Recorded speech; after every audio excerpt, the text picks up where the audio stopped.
Sejam todos bem-vindos a mais uma aula. Você que está nos assistindo pelo YouTube, vocês que estão presentes, vamos colocar de pé, vamos orar a Deus. Evangelista Eduardo, nos dá honra. Soberano Pai, todo-poderoso Deus, te agradecemos por mais este momento, meu Pai. Que o Senhor venha abrir nossa mente, meu Pai, nosso coração, para aprender e se preparar cada vez mais, meu Pai, para o verdadeiro Evangelho, Senhor Deus. Abençoe a pastora, meu Pai, dê um entendimento que vem do céu para a tua serva, meu Pai. Abençoe cada um que está aqui, meu Pai, que possamos aprender, meu Pai, sair daqui com mais sabedoria, aquilo que vem do alto, meu Pai. Muito obrigado por tudo, em nome de Jesus, amém. Amém. Amém. Nós estamos falando então sobre o profeta Isaías. Eu tentei desenhar mais ou menos o mapa geográfico. Será que dá para ver ali, Ed? Eu acho que eu vou falar, eu acho que eu vou ficar na frente da câmera, não? Não.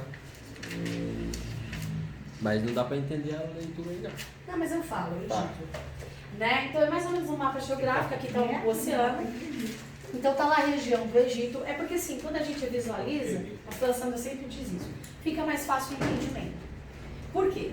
Porque a gente confunde muito Israel e Judá, né? E Israel é a região do norte. Quando Salomão morre, todo o reino se divide. Então ficam das 12 tribos de Israel, 10 tribos ficam no norte, 2 tribos ficam no sul.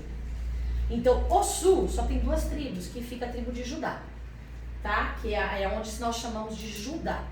Quando nós falamos de Israel, nós estamos falando do compêndio das 10 tribos. Por isso que você pode ver que a região territorial de Israel ela é maior do que a de Judá, certo? Você percebe também que tanto Israel quanto Judá, eles ficam cercados pelos inimigos. Filisteia, Edom, que são os edomitas, Moabe e os amonitas. Um pouco acima, logo acima, com divisa territorial de Israel, nós temos, naquela época era chamada de Arã, que hoje nós conhecemos por Síria. Acima da Síria, todo esse espaço aqui, gente, são terras, sabe aquelas áreas desérticas? Todo esse espaço aqui, porque é onde ficavam os nômades, os que não tinham terra, os que ficavam andando por aí. E ainda existem bastante nômades naquela região. Então, a gente não pode confundir. A Arã, a Damasco, por exemplo, lembra da estrada de Damasco? Fica aqui. Acima, nós temos a Síria. Entre a Síria e esse povo todo, nós temos o grande império da Babilônia. Os maiores impérios daquela época eram a Síria e Babilônia. Mesmo com todos esses inimigos ao redor, eles não faziam tanta ameaça para Israel por causa da fama que Israel tinha. Israel ele não era habilitado em armamento, não era habilitado em militarismo. Mas a fama que antecedia Israel é porque o Deus de Israel.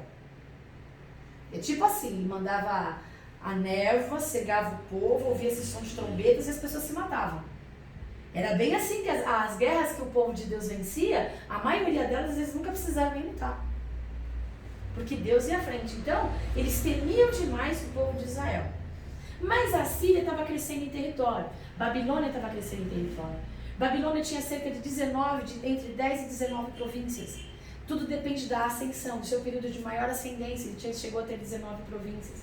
Depois ele chegou a ter 10 províncias. Quando há aquele contexto de Daniel, Sadraque, Mesaque e Abednego, é porque uma das funções de Daniel era coordenar todas as províncias. Então dificilmente ficava em Babilônia especificamente, porque era o trabalho dele. Ele estar em vários lugares para supervisionar e saber se aquelas coisas estavam fazendo. Então quando a gente olha para a Síria, ele tinha um poder ibérico forte, Babilônia também. A Síria também tinha uma grande área territorial. E o poder dele já era um poder militar. Eles já tinham poder de armamento, eles tinham poder de estrategistas. Quando a gente estava falando sobre o profeta Isaías, e a gente estava falando de que os próprios irmãos, né, arrumaram encrenca, que eu vou partir daí, por isso que eu fiz esse desenho aqui, para vocês entenderem. Israel, que é o profeta Isaías, ele começa lá, vamos começar. Profeta Isaías 1. No ano em que o rei Uzias morreu, isso está no capítulo 6, né? Só que a denúncia do pecado do povo começa já em Isaías 1. Esta é a visão recebida por Isaías, o filho de Amós. Já vamos entender. O nome de Isaías significa o Senhor salva. Ele é o profeta que exortava o povo no meio do caos. Mas também ele já trouxe também, a partir do verso, até o capítulo 9, ele vem arrebentando, do 7 ao 9, que a gente vai falar um pouco, ele vem arrebentando com o povo. E é interessante que as profecias de Isaías ele tinha uma linguagem coloquial. O que significa uma linguagem coloquial? Como ele cresceu no palácio, ele cresceu no meio das pessoas de alto nível cultural e de alto nível de poder aquisitivo, então ele não era um Zé Ruela, ele não era um Zé Ninguém. Ele era uma pessoa que sabia falar, ele sabia se colocar, ele sabia se portar, entendeu? E ele foi levantado como profeta. Mas ele não foi levantado, ele já começou a fazer advertência ao povo, tá? Só que as maiores advertências de juízo e julgamento vêm pelo profeta Isaías, começa depois que ele tem um encontro real com Deus. E esse encontro real com Deus começa no capítulo 6. Mas é importante porque tanto no capítulo 1 como no capítulo 2 já fala quem era Isaías. Isaías era filho de Amós. Amós ele era irmão do rei Uzias. Onde isso está escrito? Onde a gente pode ver um pouco dessa história? A gente acabou de ler Isaías 1, ele era filho de Amós. Quem é esse Amós? Irmão do rei Uzias. Então, na verdade, é irmão do rei Uzias ou irmão do pai dele? Eles eram primos. Uzias e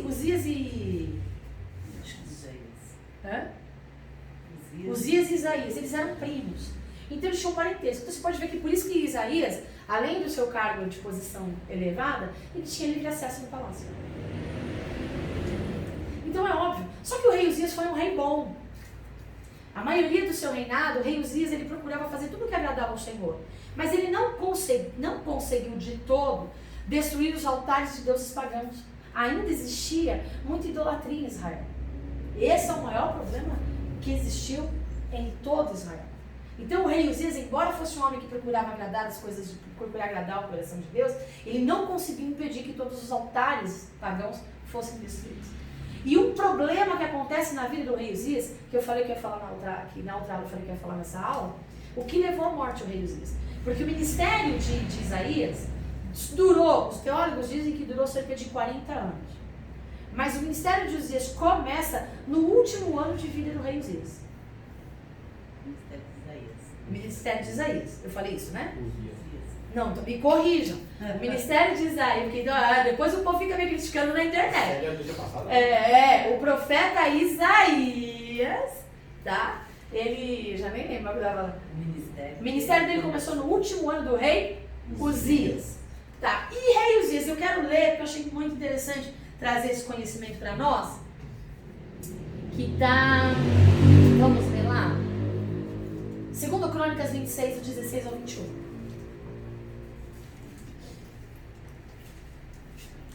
O camarada viveu uma vida de reinado, tentando fazer o que agradava ao Senhor, e no final da vida, olha o que esse camarada faz.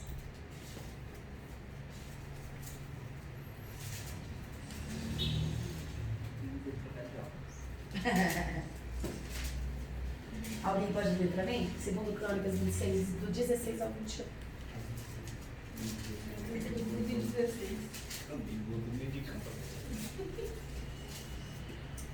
O legal da aula de teologia é isso, né? Aprender a manusear a Bíblia vai de qualquer jeito. Pode ler. Entretanto, depois que Uzias se tornou poderoso, o seu orgulho provocou a sua queda. Ele foi infiel ao Senhor, o seu Deus, e entrou no templo do Senhor para queimar incenso no altar de incenso. O sumo sacerdote Azarias e os outros 80 corajosos sacerdotes do Senhor foram atrás dele.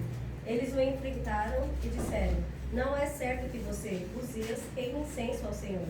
Isso é tarefa dos sacerdotes, os descendentes de Arão, consagrados para queimar incenso. Saia do santuário, pois você foi infiel e não será honrado por Deus, o Senhor. Pegou a visão? Não? Vocês ouviram o que ela leu a respeito de Uzias? Gente, no finalzinho da vida de Uzias, o cara que procurou... É aquilo que eu falo que é sério, eu não quero ministrar. Mas às vezes a gente passa uma vida fazendo as coisas certas e no finalzinho a gente pisa na bola. O que o rei Uzias fez? Ele passou o seu reinado procurando fazer tudo que era agradável a Deus. Mas no final da sua vida, ele era poderoso, ele trouxe riquezas para o seu reino, ele trouxe paz para o seu reinado. O povo vivia feliz, o povo era afortunado. E no auge, por que Deus muitas vezes não deixa a gente chegar lá? No auge do seu governo, no auge do seu reinado, o que ele faz? O orgulho entra no coração dele. Lê de novo, Rei, para todo mundo pegar. Lê no 16. No 16, é. Entretanto, depois que Uzias se tornou poderoso, o seu orgulho provocou a sua queda. Ele foi infiel ao Senhor, o seu Deus, e entrou no templo do Senhor para queimar incenso no altar de incenso. O sumo sacerdote Azarias e outros 80... Vamos só esclarecer, mas por quê? Ele era rei, não era sacerdote. Lembra a mesma coisa que Saul fez? Não quis esperar o profeta Samuel chegar para fazer o que tinha que ser feito, oferecer sacrifício e tudo mais. A gente tem que entender que o que não cabe a nós, não põe a mão. Não é? Por mais que a intenção seja boa. Igual usar. A intenção de usar, ele usar, para quem carregava a arca, a intenção de usar era excelente. E além disso, ele tinha já uma genealogia ligada ao sacerdócio de Arão. Mas cada dos 3 filhos de Arão, cada um tinha uma função. Então, o que era responsável por pegar lenha, por cuidar dos atributos, dos utensílios do templo, não podia mexer com sacrifício e fazer... Cada um tinha a sua função. Então, quando a gente se mete a fazer o que nós não fomos chamados para fazer, vou dar um exemplo fácil. Você não foi chamado para ser pastor. Você vai morrer. Aí você se mete a ser pastor. O problema é, se você quer morrer, morre sozinho. O que me preocupa, sinceramente, são pastores despreparados que assumem a liderança, que se acham pastores, que se titulam pastores e que, além de ir para o inferno, estão levando um monte de gente para o inferno. É muito sério isso. Evangelistas que não evangelizam o evangelho da verdade, está levando um monte de gente para onde? Para o inferno. Então, eu sei que existe uma opinião que fala é melhor estar na igreja do que estar em qualquer lugar, né? Depende da igreja. Porque se é uma igreja que não prega a palavra da verdade, que não prega a transformação, que não prega a mudança de caráter, você está fazendo o que na igreja? Se o evangelho é... O que é evangelho? Boa nova. Qual é a boa nova? Que Cristo morreu, venceu a morte, ressuscitou, 3º dia, está reinando e virá nos buscar. Mas ele veio salvar a humanidade dos seus pecados. Qual faz o sentido, então, eu frequentar uma igreja e não ser transformado? Eu sou apenas um religioso. Então, é nesse sentido. Então, o rei Uzias, olha só, cara, cheio de boa intenção, fez tudo o que era certo no final da sua vida.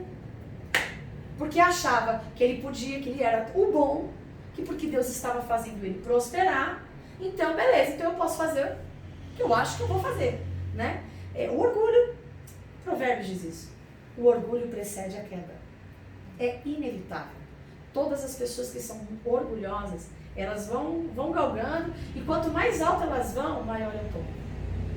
E assim, não é nem homem, não, é Deus que abate o orgulhoso e o soberbo.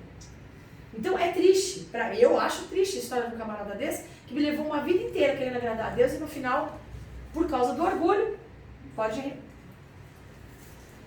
O sumo sacerdote Azarias e outros 80 corajosos sacerdotes do Senhor foram atrás dele.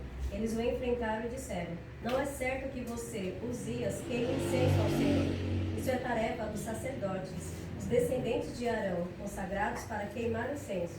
Saia do santuário, pois você foi infiel e não será honrado por Deus, o Senhor. Percebe como as coisas são sérias? E eu sempre bato numa tecla, e às vezes vocês falam assim, que coisa chata, não, mas eu tenho uma responsabilidade, obrigada, meu irmão, e a minha responsabilidade é fazer com que a gente entenda quem somos. Quanto maior, entenda uma coisa, todo título que a gente carrega, toda função que a gente carrega, é apenas um serviço. Isso não me faz maior, não me faz com mais autoridade, não. É só uma questão de serviço. São serviços diferentes. E responsabilidades. Cada serviço traz a sua responsabilidade.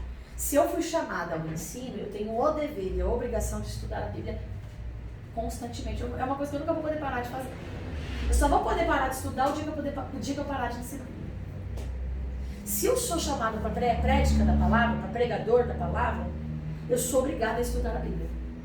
Se eu não tiver uma vida de prática constante do estudo da Bíblia, para que eu vou pregar? Não quer dizer que Deus não possa usar você num tempo oportuno, com uma palavra oportuna e te usar para aquele momento. Mas se você é chamado como pastor, como pregador da palavra, se você não se dedicar ao conhecimento da palavra, desculpa, mas você não está fazendo o seu papel como deveria. Assim são os missionários, assim são os profetas. E uma das coisas que gerou muita polêmica, porque as pessoas não ouviram a aula, precisavam ouvir a aula para entender, nós estávamos falando de como Deus levanta o profeta naquela época, naquele tempo. E Deus levantava os profetas naquela época quando ele estabelecia juízo. Quando era necessário que o povo recalculasse a rota. A gente tem que saber entender que profeta é diferente de dom de profecia.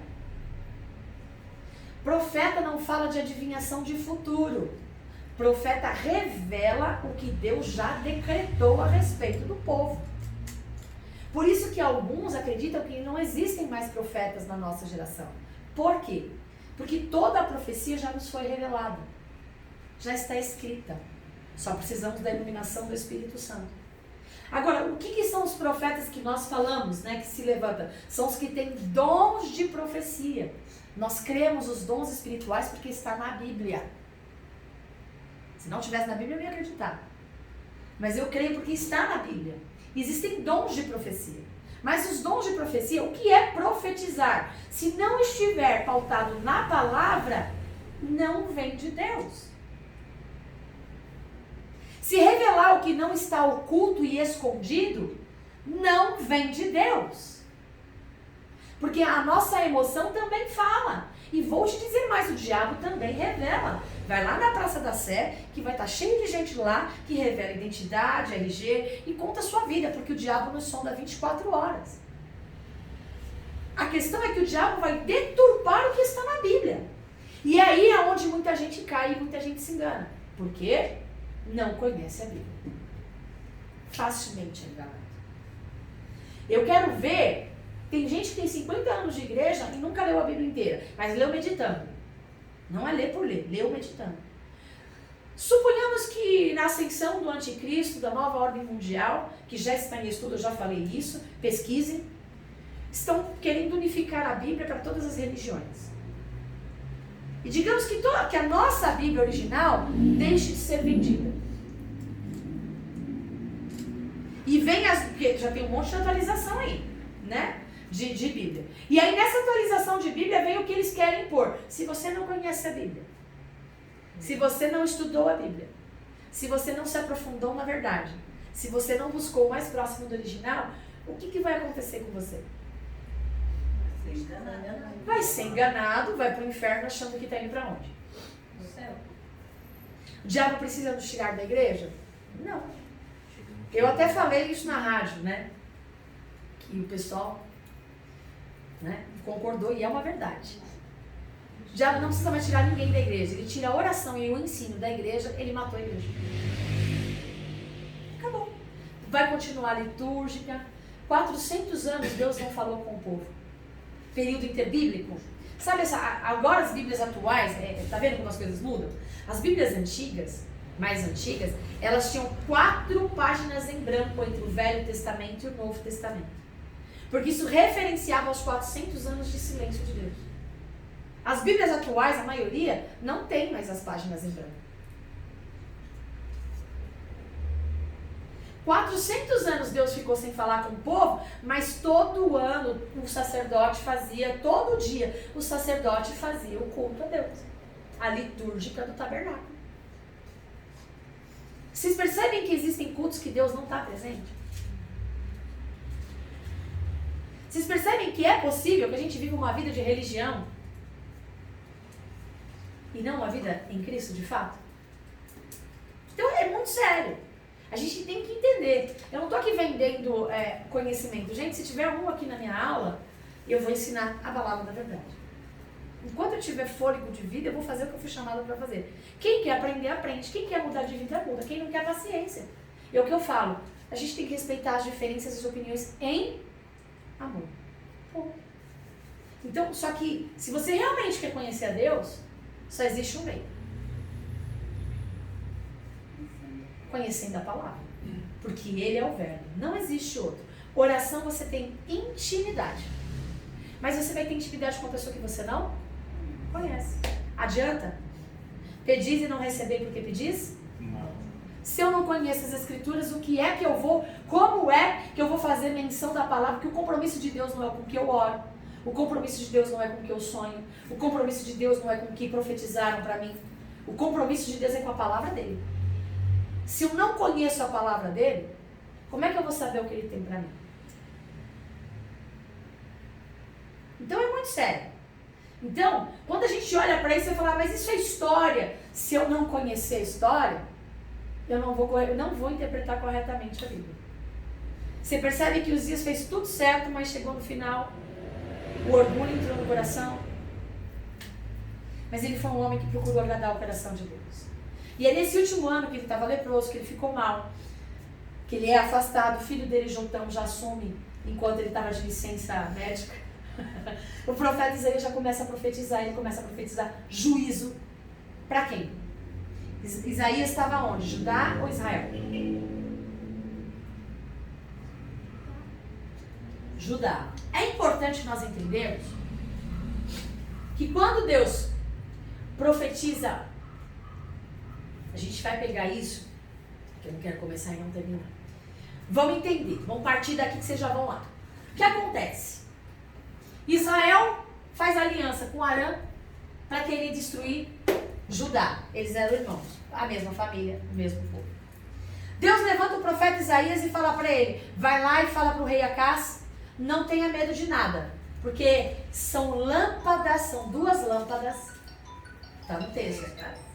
É, acho que é rei Acás, olha lá o texto, para não falar o nome do rei, é só ler a Bíblia, gente. Se eu errar o nome, não muda o sentido do contexto. Leiam lá a Bíblia, porque se eu for ler, eu não vou ter tempo de ensinar. Então, olha lá. Não é verdade? Se eu só ler, eu não vou ensinar. Então, vamos lá. Até para onde eu estava falando? Para ele não temer. Que os inimigos dele eram como duas lâmpadas apagadas. Israel serviu o mesmo Deus. Síria não. Síria era pagã, era idólatra. Agora Israel serviu o mesmo Deus. Percebe? Faz aliança com o povo idólatra, pagão, contra os seus irmãos. E aí sabe o que Deus fala de Israel? Lâmpada apagada. Israel prestava culto a Deus ainda, embora tinha muita idolatria, muita mistura dentro de Israel, ainda tinha um povinho remanescente lá. Mas olha o que Deus fala, a menção do seu povo de Israel, lâmpada apagada. E aí ele fala para o rei de Judá, que eu acho que é Acás, diz para o rei de Judá, é o seguinte, eles são duas lâmpadas apagadas, não tenha medo dele, porque eu não permitirei que você seja destruído. O que o rei de Judá faz? Em vez de ele ouvir a voz de Deus, Deus ainda fala para ele assim, faça uma prova de mim. Em vez de ele fazer, ele não faz a prova, eu não quero fazer prova de Deus, nada disso. Em vez de ele acreditar no que Deus tinha feito, no que Deus tinha falado, ele vem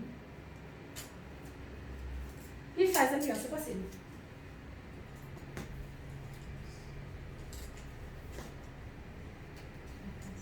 Acás, né? Viu? Obrigada, pastor. Ele vem e faz aliança com a Síria. O poder bélico de Assíria era muito maior. A Síria acabou com Israel.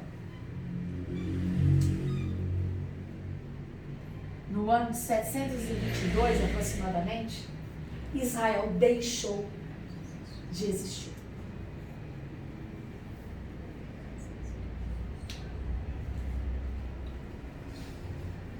Percebe? Lâmpada apagada. E o mais interessante, que Deus, quando ele levanta o profeta para falar com o seu povo, estabelecer juízo, e é onde a gente vai ler a partir do capítulo 7, diz que a ira de Deus não se aplacou. todo Israel foi exterminado. Acabou Israel. Não tinha mais Israel.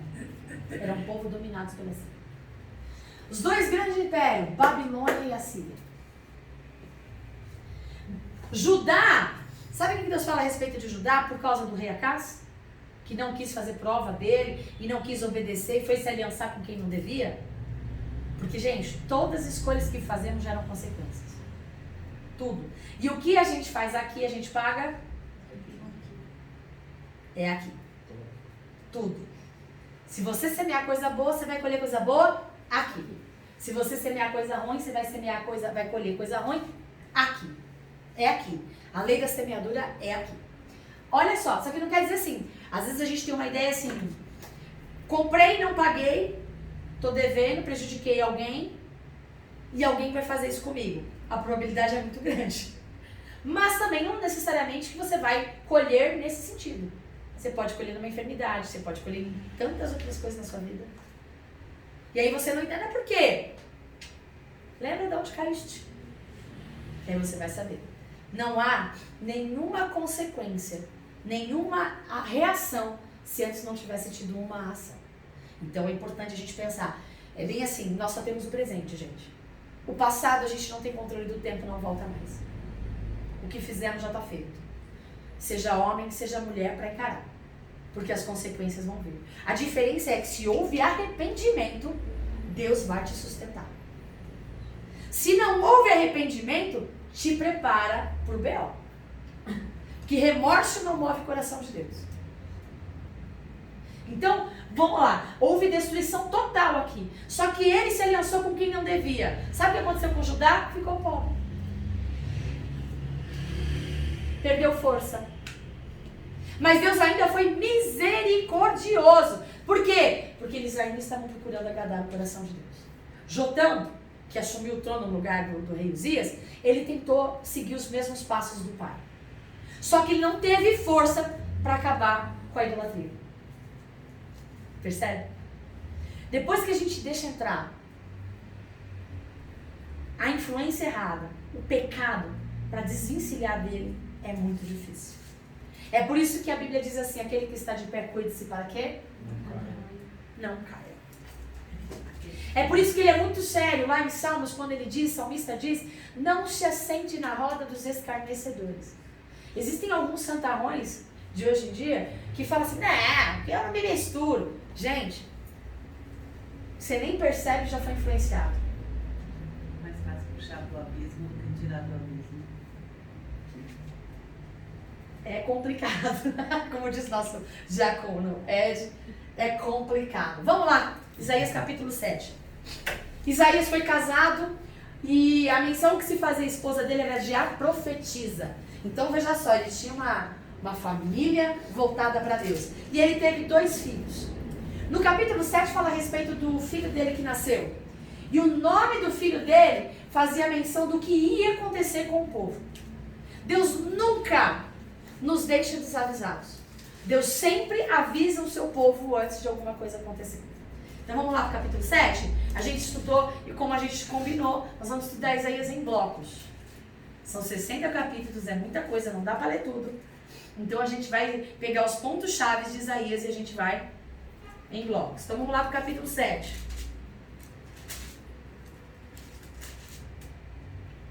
O que Deus diz lá? Alguém pode ler? Quando Acaz, filho de Jotão e neto de Uzias, era rei de Judá, o rei Rezim da Síria e Peca, filho de Remalias, rei de Israel, atacaram Jerusalém, mas não puderam vencê-la. Informaram ao rei. É o que eu acabei de narrar a história, tá? Informaram ao rei. A Síria montou acampamento em Efraim. Com isso, o coração de Acaz e do seu povo agitou-se, como as árvores da floresta agitam-se com o vento. Então o Senhor disse a Isaías: saia e leve o seu filho Sear-Jazube, vai encontrar-se com Acaz no final do aqueduto, do açude superior, na estrada que vai para o campo do lavandeiro. Diga a ele: tenha cuidado, acalme-se e não tenha medo, que o seu coração não desanime por causa do furor destes restos de lenha fumegantes. Rezim, a Assíria e o filho de Remalias. porque a Síria, Efraim e o filho de Remalias têm tramado a sua ruína, dizendo: vamos invadir o reino de Judá, vamos rasgá-lo e dividi-lo entre nós, e fazer o filho de Tabeel reinar sobre ele. Assim diz o soberano, o Senhor: não será assim, isso não acontecerá, pois a cabeça da Síria é Damasco, e a cabeça de Damasco é Rezim. Em 65 anos, Efraim ficará muito arruinado para ser um povo. A cabeça de Efraim é Samaria, e a cabeça de Samaria é o filho de Remalias. Se vocês não ficarem firmes na fé, com certeza não resistirão. Disse ainda o Senhor a Acaz: peça ao Senhor, ao seu Deus, um sinal milagroso, seja das maiores profundezas, seja das alturas mais elevadas. Mas Acaz disse: não pedirei, não porei o Senhor à prova. Disse então Eu acabei de narrar. Disse então Isaías: ouçam agora, descendentes de Davi, não basta abusarem da paciência dos homens, também vão abusar da paciência do meu Deus? Peraí. Eu fui bem branda. Olha o que Deus, usando o profeta Isaías, está falando para o rei. Não basta testar a paciência dos homens? Agora você está testando a paciência de Deus? O que vocês entendem disso? Ele já está no limite. Chega. Mas olha só como é que Deus é maravilhoso. Não basta vocês, como é que acontece? Testar a paciência dos homens. Vocês entendem isso? Porque o que estava acontecendo? Briga entre irmãos. Discussão de reino. Discussão de povo. Então não basta essa coisa errada entre vocês que eu já estou cansado de falar para vocês mudarem. Agora você quer me afrontar? Porque agora quem falou fui eu. Porque até então Deus não está a favor dessa guerra. Porque eles são irmãos. E aí, Judá, Deus está dizendo o seguinte: fica tranquilo que eu vou te proteger. Não precisa de nada, não faça aliança com ninguém. Eu sou o teu Deus, eu vou te proteger. Mas olha o que esse camarada faz. Aliança com o povo inimigo. Aí Deus fala: peraí, mas você está de brincadeira. Você já está testando a paciência dos homens, agora você vem testar a minha? Continua. Por isso o Senhor mesmo lhes dará um sinal. A virgem ficará grávida e dará à luz um filho, e o chamará Emanuel. Ele comerá coalhada e mel até a idade em que saiba rejeitar o erro e escolher o que é certo. Mas antes que o menino saiba rejeitar o erro e escolher o que é certo, a terra dos 2 reis que você teme ficará deserta. Ponto. A terra dos 2 reis que você teme ficará. Deus falou com o cara, camarada ignorou a Deus, fez aliança com quem não devia. Deus falou assim: ah, é? Mas só para você entender que quem manda sou eu, quem está no controle sou eu, e quem fala sou eu, e o que eu falo não volta atrás. Eu vou dar o sinal mesmo que você não queira. E aí o sinal que ele dá é de uma virgem. O que vocês entendem por essa virgem? Sempre, né? Olha a importância de a gente usar a hermenêutica, né? A chave bíblica. Vamos lá. Todo mundo, né? Acabei de mudar aqui. Tem que mudar mesmo. Lembra que eu falei na aula anterior que existem profecias, que 99% das profecias já aconteceram? Que só falta 1% de todas as profecias bíblicas acontecer? E lembra que eu falei que existem profecias que ela tem duplo cumprimento? Esta é uma das profecias que tem duplo cumprimento. Porque o sinal que Deus estava dando para aquele povo, embora Mateus e Lucas fazem menção e citam esse texto a respeito do menino Jesus, não está falando somente de Jesus. Por isso que ele usa um termo no hebraico aqui, que tem vários significados. Quando fala da mulher grávida, fala da mulher virgem. No contexto aplicado para Jesus, Maria era virgem. Mas no contexto aplicado para esta profecia, o significado da palavra no hebraico aí, ela faz atribuição a 4 referências: moça, soprano, com idade para casar ou casada. Não necessariamente virgem. Pode tanto ser aplicado para virgem, para uma moça para casar ou casada. Faz menção a sopranos, quando Deus separa as mulheres com vozes agudas, quando elas começam na sua adolescência e elas se tornam moças, mulheres, elas começam a ter mudança e a voz dela passa a ter afirmação, e aí é onde separa-se os músicos. Aí vem a questão de crônicas. Você acredita, sabia que a Bíblia fala até como deve ser os músicos na igreja? Você sabia que na Bíblia fala em crônicas até como deve ser dividido os músicos? Que ele fala até sobre vozes divididas na Bíblia. Soprano, como deve ser. É linda a Bíblia porque ela é. Quando ele estabelece o tabernáculo, ele faz uma adoração 24 horas, ele fala assim: você vai pegar pessoas experientes, com pessoas que estão aprendendo, para que a jovialidade dê a força e o vigor que a experiência tem perdido, e a experiência vai dar a maturidade que o novo não tem. Olha como a Bíblia é perfeita. A Bíblia é perfeita. A Bíblia, ela aponta para a resposta a tudo na nossa vida. Então, quando a gente está vendo aqui, para essa profecia, ela está dizendo, coalhada em mel, faz referência à pobreza. Então, o sinal que Deus fala através do profeta Isaías para este rei, que antes que esse menino que vai nascer de uma moça pobre, que só come mel e coalhada, simples, é antes de chamar papai e mamãe? É esse o contexto? Lê. Vamos ver. Por isso o Senhor mesmo lhe dará um sinal. A virgem ficará grávida e dará à luz um filho, e o chamará Emanuel. Ele comerá coalhada e mel até a idade em que saiba rejeitar o erro e escolher o que é certo. Mas antes que o menino saiba rejeitar o erro e escolher o que é certo, a terra dos 2 reis que você teme ficará deserta.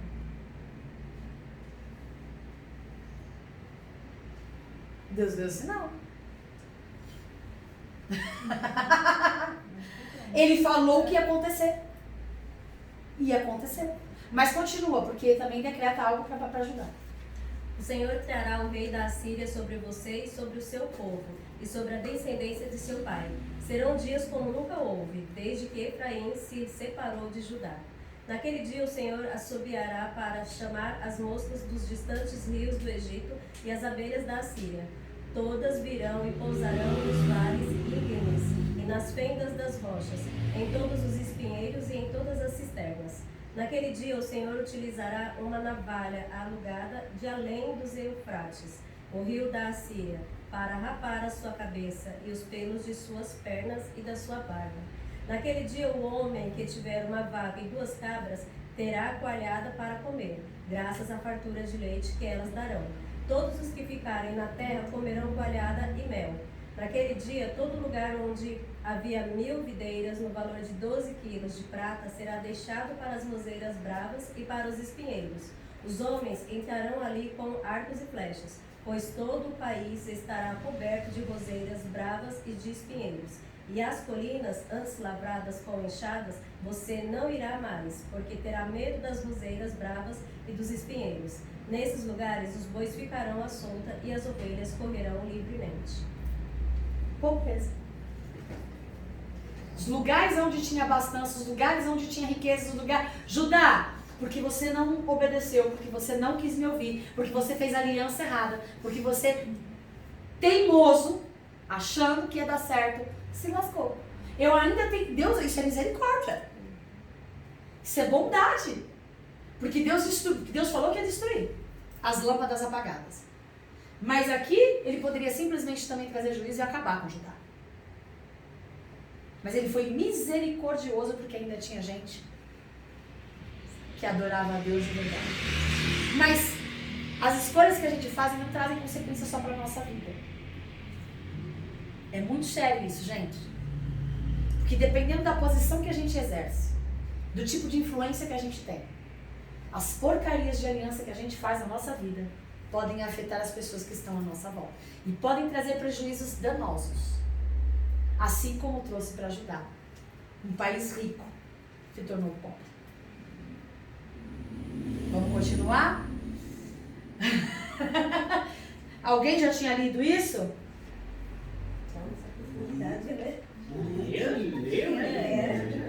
Até recentemente. Assim, com essa clareza. Mas você percebe que quando fala da virgem, aí está falando da virgem e é o sinal de destruição. Certo? Mas também fala que um vai trazer juízo. Por que essa tem duplo sentido essa profecia? Porque quando Jesus nasce, ele nasce para cumprir o quê?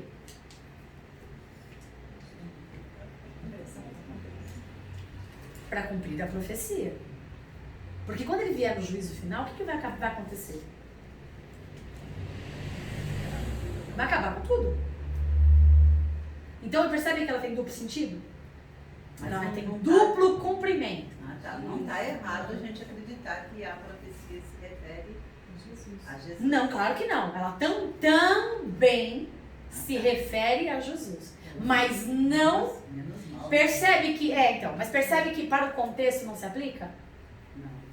Porque senão eles iam esperar o quê? Jesus nascer 700 anos depois? Se em 722 Israel acabou? Olha como as profecias vêm se cumprindo. 700 anos antes de Jesus nascer, ele já foi anunciado. Mas esta profecia se tratava para aquele tempo. Também. Mas os evangelistas entenderam a profecia que também falava do Messias. Profecia de duplo cumprimento. Vamos mais no capítulo 9, um pouquinho mais à frente, que a gente vai encontrar outra profecia de duplo cumprimento. Mas essa, na verdade, é taxada. Bora lá. Olha, eu vou ler aqui. A partir do verso 12, não sei se nós já lemos. Deus é santo e não pode conviver com o pecado. Gente, Deus não convive com o pecado. Não adianta. Deus não convive com o pecado. Ele é santo. Não tem como. Então, por isso que ele envia o seu filho. É por isso que nós temos a graça. E é por isso que nós somos justificados. Não somos santos, como ele é. Mas devemos ser. E o que é santidade? Santidade da qual, sem ela, ninguém verá Deus. O que é ser santo? Porque muita gente confunde, né? Acha que ser santo é não roubar, é não matar, é não mentir. Isso é moralmente civilidade. Isso não é nem questão de cristianismo. Você tem o dever de ser. Obrigação civil. Você tem que ser correto, você tem que ser honesto, você tem que ser íntegro. Ponto. É isso e acabou. Não tem discussão. Agora, quando a gente fala de santidade, a gente fala de separado. E o que é ser separado? O que Jesus faz em 2 Pedro, se não me engano, que diz que vós sois da nação santa, propriedade exclusiva do Senhor. Sacerdócio real. Nação? O que ele está dizendo? Ele está dizendo que você pertence a um outro reino. Você tem dono. E o seu dono é Jesus. Então, se você se sujeita a Deus como Senhor, se você é regido pelas leis e a cultura do reino dele, então você é separado. O separado não se amolda às coisas do mundo. O separado não vive como o mundo vive. O separado tem que viver uma vida diferente. Por quê? Porque ele não se contamina. O que eu tenho alimentado no meu coração? O que mais tem, as pesquisas, as estatísticas, que eu li um relatório esses dias, que eu achei legal, até para jogar na rádio, e a estatística diz que no meio cristão, na maioria da liderança, o que mais tem destruído lideranças, além do orgulho, que é uma pataguada mesmo, é a pornografia. Por quê? Porque ele não pode adulterar. Sabe que a gente tem que estar visto em tudo quanto é lugar. Sabe que ele não pode fornicar.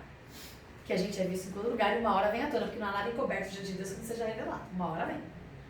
Então ele sabe que ele não pode fazer um monte de coisa em público. Então ele vai pro segredinho do computador, o segredinho do celular. E, gente, é uma legião de demônios. Eu vou falar. É uma legião de demônios que é emanado daquelas coisas. Eu não vou entrar em detalhes, porque todo mundo aqui sabe o que é pornografia aqui, né? Tô falando com adultos, né? Por favor. Trata a mulher de forma leviana. A mulher se expõe ao ridículo, o homem se expõe ao ridículo. Enfim, é isso. É uma legião de demônios que aquilo impregna na mente, que a pessoa fica pensando, ela termina de ver o vídeo, estou falando porque há vários testemunhos e é constatado cientificamente não, pela estatística. Eles ficam com a mente, é tão demoníaco que quando ele termina de ver aquilo fica por dias na mente daquele que assistiu. Percebe? Como o diabo é sujo? E aquilo vai alimentando e matando o seu espírito. Se você é separado, se você é santo, você não precisa disso. Entende? Porque graça é isso, gente. Graça não é liberdade para pecar. Graça é poder para vencer o pecado. Graça é a gente fala que se Cristo nos libertar, verdadeiramente sereis livres. Nós somos livres para dizer não para o pecado. Nós somos livres para dizer não para o erro. Nós somos livres para nos afastar das coisas que nos fazem mal. É dessa liberdade que Deus nos dá o livre-arbítrio, para escolher o que você quer. Quer viver a bênção, que é a vida, a obediência, ou a maldição, que é a morte. Então Deus nos dá livre-arbítrio, mas a gente não percebe. Às vezes acha que isso é uma coisa banal, bobagem. E isso aí não vale de nada. Cara, você não tem noção que o mundo espiritual tá trabalhando. E quando você menos perceber, porque o diabo só mostra a cara dele quando você está lá no fundo do poço. Quando ele vê que você não tem quase chance nenhuma para sair, aí ele se revela. Porque é assim que o diabo trabalha. Então vamos lá?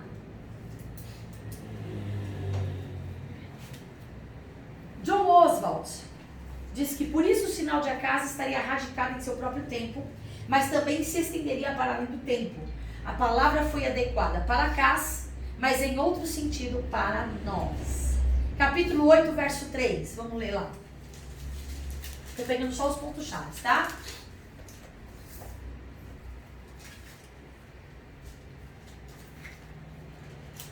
Significado do nome do filho de Isaías. Esse nome é horrível aí.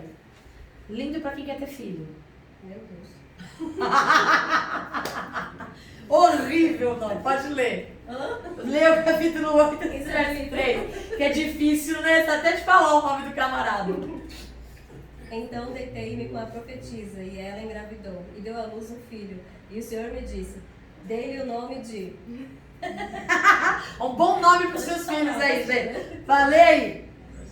Fala o nome dele. Vai ter que escrever, tem que ler, eu não tô lendo. Quer que eu leia? Maher, Shalal, Hashbaz. Como é que é? Maher, Shalal, Hashbaz. Falou em línguas. Aleluia. E sabe o que significa? Rápido para o saque e rápido para o despojo. Era a profecia do sinal se cumprindo. Vamos lá, olha o que ele diz aí. A Síria vai destruir Damasco e Samaria. Antes dele falar, chegou. Papai e mamãe. Chegou. Pensou? Olha o que acontece. Isaías, então, ele vai lá, dorme com a esposa dele, concebe a esposa, tem um filho depois de 9 meses. Dá esse nome lindo que eu indico pro filho de vocês. Né? Que significa rápido para o despojo, rápido para o saque. E antes da criança falar papai e mamãe, geralmente uma criança fala papai e mamãe com quantos anos? Meses. Meses. Vamos dizer que em cerca de 1 ano e meio a 2 anos, o que é que aconteceu? A profecia se cumpriu. Então vamos lá. Capítulo 9.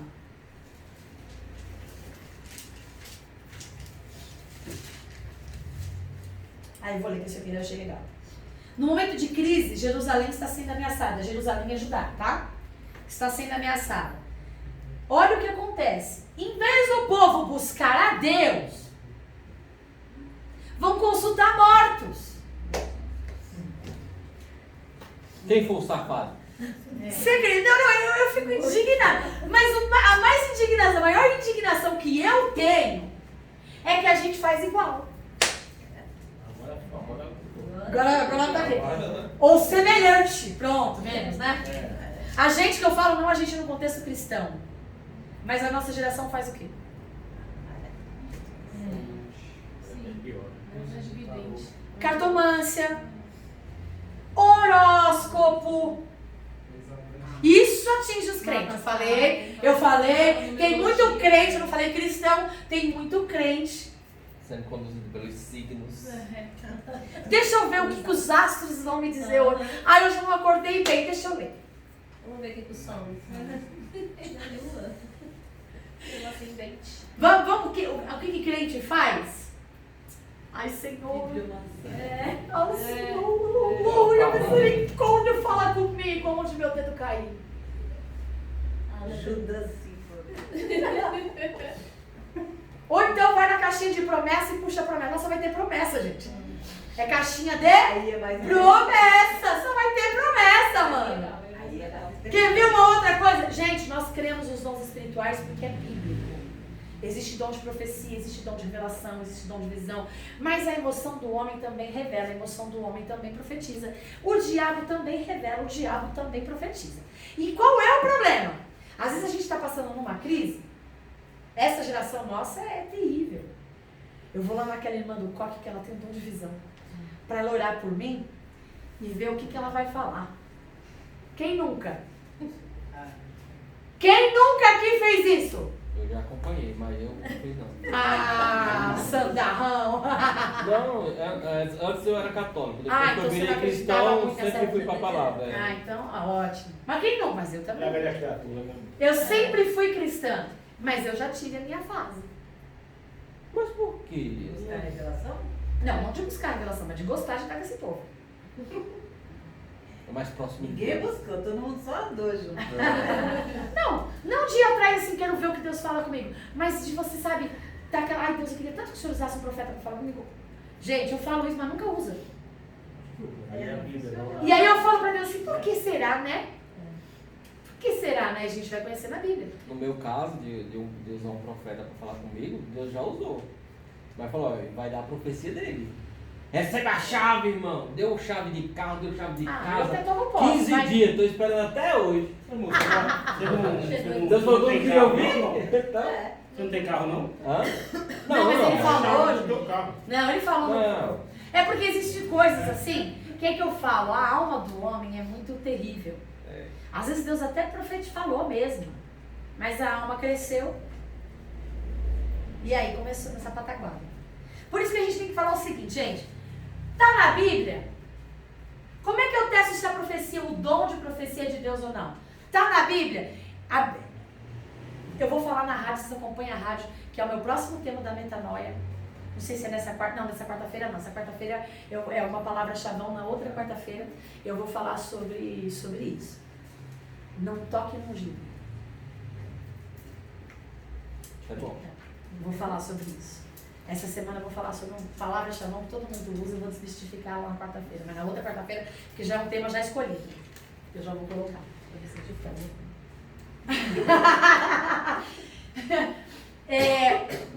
a gente fala assim, não pode, não julgueis para que não sejais.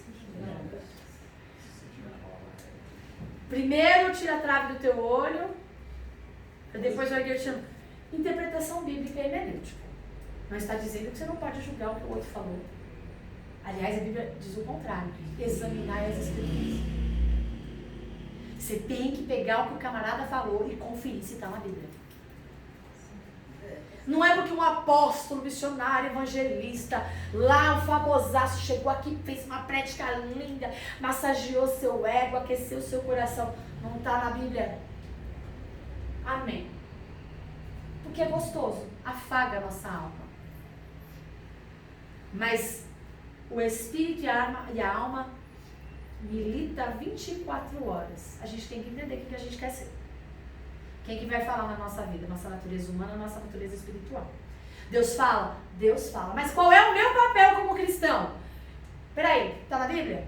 Amém. Quer ver um outro ponto para ver se é de Deus ou não? Se é de Deus, vai se cumprir. Se não se cumprir... E se é de Deus, tem 3 regrinhas, né?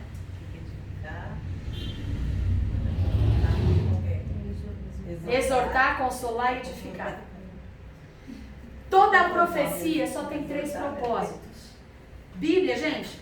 Bíblia. Fugiu da Bíblia, desconsidera. É Bíblia. Exortar, edificar e consolar.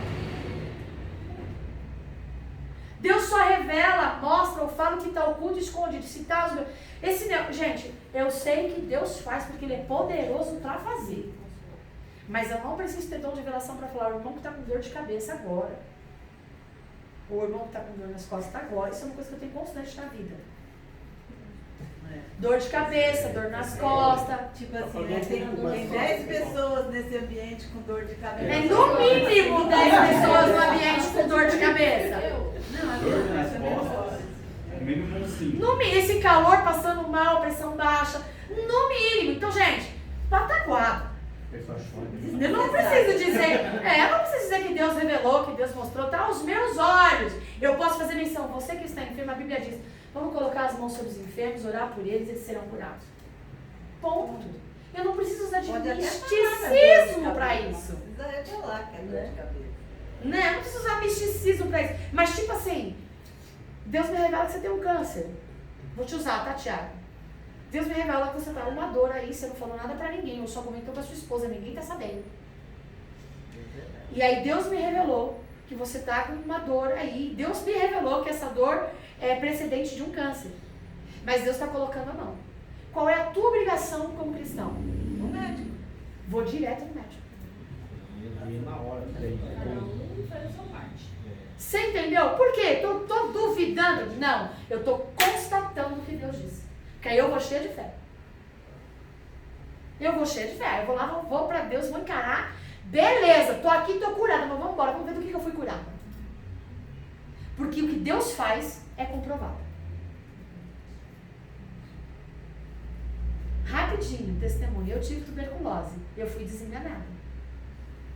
Os médicos falaram que eu tinha que fazer uma cirurgia porque eu não ia resistir. E eu, rebelde como sempre, falei, não vou fazer. Errada também. Errada, rebelde. Mas naquela, sabe aquele auge de fé imaturo? Eu falei, se Deus quiser que eu viva, Ele vai me curar. Se Deus não quiser que eu viva, se Ele não tem problema nele, que Ele me leve. Eu estava no meu auge do Evangelho. Então eu queria mais era ver Deus. Eu sabia que a salvação, entendeu? Tava nem aí com a hora do Brasil. Não fiz. Minha família, minha tia Elaine, minha avó Lídia e minha mãe se reuniram durante 7 dias em oração de manhã. Todos os dias, 6 horas da manhã. Pergunta se eu participava dessa oração? Não. Não fui eu que decidi fazer campanha, foram lá. Porque eu rejeitei. Falei, vou morrer mesmo. Já que eu vou morrer. Eu brinco que eu fui magra, mas naquela época eu não era magra, eu era doente. Eu tava pele e osso. Eu não conseguia comer, eu tomava 3 injeções por dia para poder ficar de pé. E eu era carregada, porque eu não tinha forças nem para ficar de pé, de tão totalmente debilitada. Então eu mal conseguia levantar da cama. E teve um dia, eu não lembro se foi no quinto, ou se foi, não lembro, faz muito tempo isso. Eu me levantei, me sentei, minha mãe morava no sobrado, eu me sentei na ponta do sobrado e eu ouvi elas fazendo culto. A minha tia Elaine, que eu nunca vou esquecer, Deus deu uma palavra para ela. Pode, porventura, na sepultura de Salmos, o ser adorar ao Senhor? Naquele dia minha tia falou, ela vai ser curada. Não demorou, eu me levantei, eu passei tão mal que eu fui pro banheiro. Eu pus tudo que estava no meu pulmão para fora. Qual foi a primeira coisa que eu fiz? Médico, gente.